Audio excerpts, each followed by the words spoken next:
Ինձ համար կրկին ողջունել ձեզ Երևանում մեր երկխոսության երրորդ համաժողովին մի աշխարհում, որն ապախարախոսում է կայունությունն ու շարունակականությունը։ Այն փաստը, որ մենք կրկին այստեղ ենք, որ այս համաժողովը վերադարձել է արդեն իսկ հզոր ուղերձ է։ Համաժողովները կենսունակ են մնում այնքան ժամանակ, քանի դեռ ունեն ասելու բովանդակություն։ Հավատացեմ, մենք ունենք ասելիք։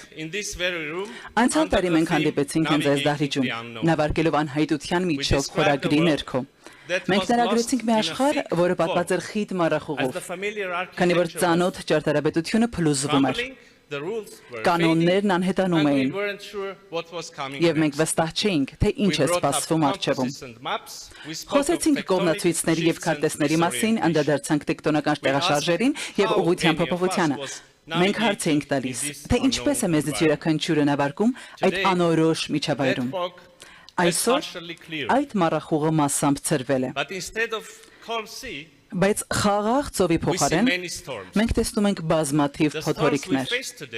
Այսօր մենք դիմակայում ենք փոթորիկների, որոնք ոչ թե մետաֆորիկ են, այլ շատ իրական եւ համակարգային։ Դրանք փորձության են ենթարկում պետություններին, նրանց ինքնիշխանությունը, ինստիտուտները եւ անհատներին։ Այսօրվա այս փոթորիկներին նայելով ուրվագծվում է հետեւյալ ավելի լայն պատկերը։ Աշխարհաքաղաքական փոթորիկ։ Միջազգային իրավունքն ու գլոբալ աշխարհակարգը պարզապես ճշմարտակ չեն, դրանք ակտիվորեն քանդվում են։ Մենք ականատես ենք լինում վտանգավոր մի տեղաշարժի, եւ ուժի իրավունքը միտում ունի փոխարինել իրավունքի ուժին։ Աշխարհակարգը պահպանելու համար ստեղծված բազմակողմ ինստիտուտներն բախվում են իրենց ազդեցությունն ապահովելու բարդությունների մի աշխարհում, որն այլևս չի սպասում նրանց վճռին։ Միջուկային հռետորաբանությունը, որը նախկինում սահմանափակված էր սառը պատերազմի ամենամութ սենյակներով, վերադարձել է քաղաքական հիմնական դիսկուրս, ինչը պետք է անհանգստացնի բոլորին։ Տեխնոլոգիական պատերազմ։ Տեխնոլոգիաները զարգացել են շատ ավելի արագ, քան դրանցից բխող ռիսկերն ու հնարավորությունները կառավարելու մեր կարողությունը։ Արհեստական բանականությունն այլևս ֆուտուրիստական երազանք չէ, այլ ներկայի ուժ։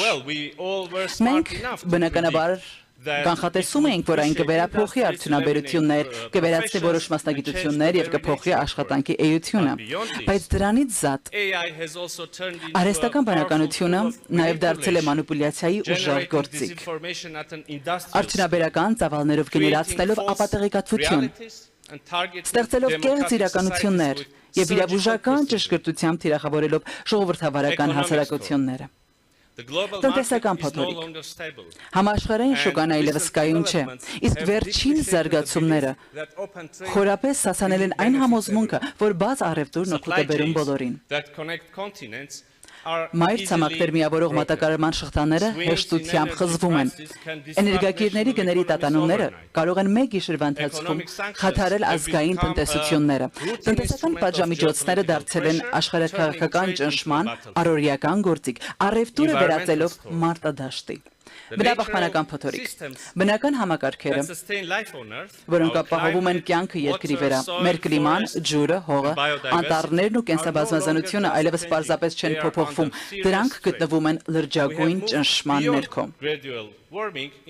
Մենք աստիճանական տաքացումից անցել ենք խորը անկայունության շրջան, որտեղ բնապահպանական վնասը խորացնում է ցանկացած այլ ճգնաժամ։ Կենսաբազմազանության կորուստը, հողի դեգրադացումն ու անտառատումը թույլատում են բնության վերականգնվելու կարողությունը,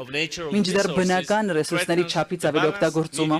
վտանգում է հասարակությունների գործառնության համար անհրաժեշտ հավասարակշռությունը։ Այս փոթորիկները իհայտ չեն եկել առանձին։ Դրանք հայտնվել են միասին եւ փոխադարձաբար ուժեղացնում են միմյանց։ Աշխարհաքաղաքական ցնցումը հանգեցնում է տնտեսական խաթարումների, ինչն էլ իր հերթին խթանում է տեխնոլոգիական սպառազինությունների մրցավազքը, ինչն էլ ավելի է խորացնում աշխարհաքաղաքական պառակտումները։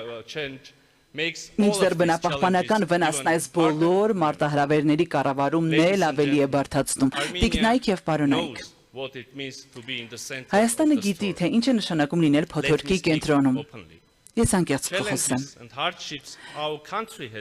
Վերջին տարիներին մեր երկրի առջև ծառացած մարտահրավերներն ու դժվարությունները շատ պետությունների կհասցնեին կաթվածի եւ փլուզման եզրին։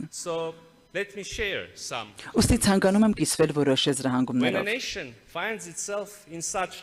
Երբ պետությունը հայտնվում է նման ալեկոծության մեջ, պատմությունն առաջարկում է 3 հիմնական ուղի։ Առաջինը մեկուսացումն ու օտարումն է։ Սա մի կողմ քաշվելու եւ գործողություններից խուսափելու ընտրություն է։ Հույս ունենալով, որ փոթորիկներից հեռու մնալով դրանք քեզ կշրջանցեն, իսկ հարմարավետության գոտին եւ ստատուս քվոն կպահպանվեն։ Թեև կարճաժամկետ հեռանկարում դա կարող է անվտանգ ընտրություն թվալ, պատմությունը ցույց է տալիս, որ նման մեկուսացումը չի պաշտպանում, այն պարզապես կտրում է պետություններին իրականությունից, դարձնում անպատրաստ եւ առավել խոցելի, ուժեղացնելով ճգնաժամին առերեսվելուց հարվածի աստեցությունը, եւ փուչիկն ի վերջո պայթում է։ Երկրորդը փոթորկին տրվելն է։ Այս դեպքում իրականացվում են անարդյունավետ, սխալ եւ հյուծող գործողություններ, որոնք կանխատեսելի են եւ ինչն առավել վատ է, փոթորկի կանխորոշված սցենարով թելադրված,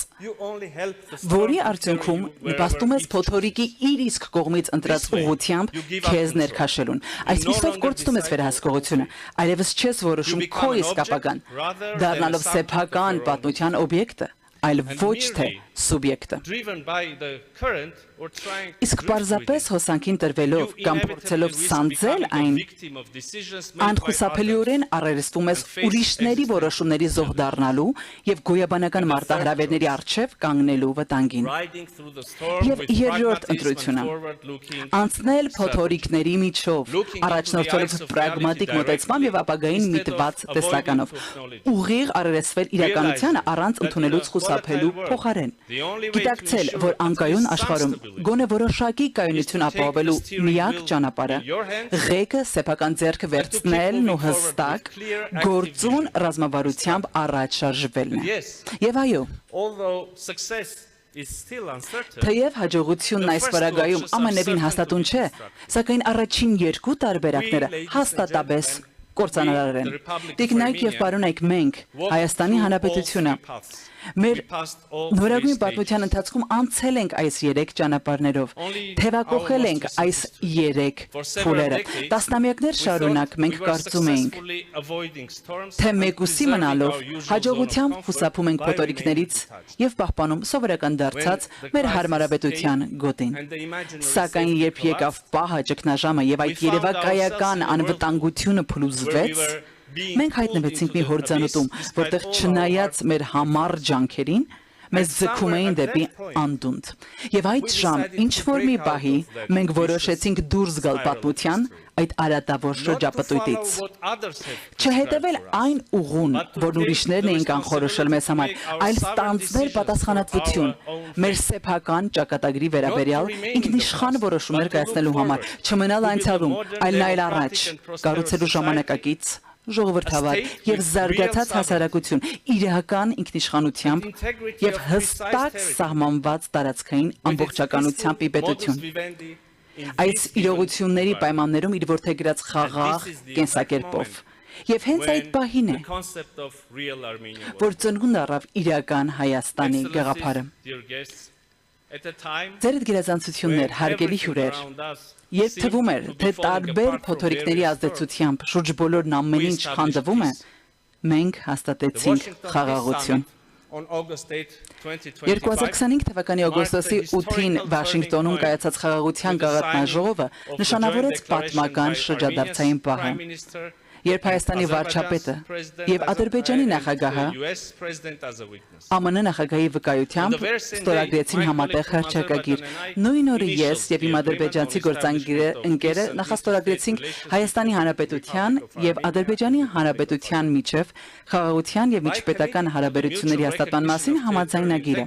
Տարածքային ամբողջականության, ինքնիշխանության եւ միջազգայինորեն ճանաչված սահմանների անձեռնխելիության փոխադարձ ճանաչմամբ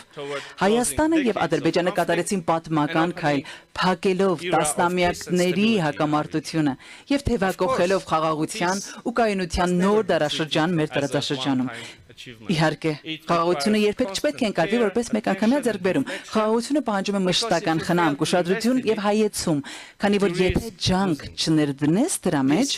այն կարող է վտանգել։ Ուստի խաղաղությունը ոչ թե իրադարձություն է, այլ ակտիվ ընտրություն, որը պետք է կատարել ամեն օր։ Սա անշուշտ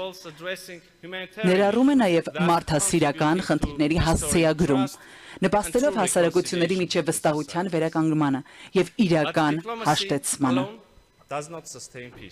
Սակայն միայն դիվանագիտությունը բավարար չէ խաղաղության կենսունակության համար։ Այսպիսով, մենք ձևավորում ենք խաղաղության գործնական երաշխիքներ, մեր բարօրությունը դարձնելով փոխկապակցված եւ փոխկախված։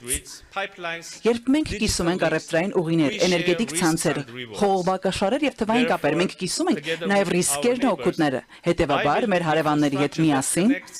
կառուցելով արևելքն արևմուտքին եւ հյուսիսը հարավին կապող ենթակառուցվածքներ, մենք ստեղծում ենք մի իրականություն, որտեղ մեր տարածաշրջանում յուրաքանչյուր դերակատարը անձնական շահագրգռվածություն ունի հարևանի կայունության հարցում։ Սա է ընկած մեր խաղաղության խաչմերուկ նախաձեռնության եւ թրիվ նախագծի հիմքում։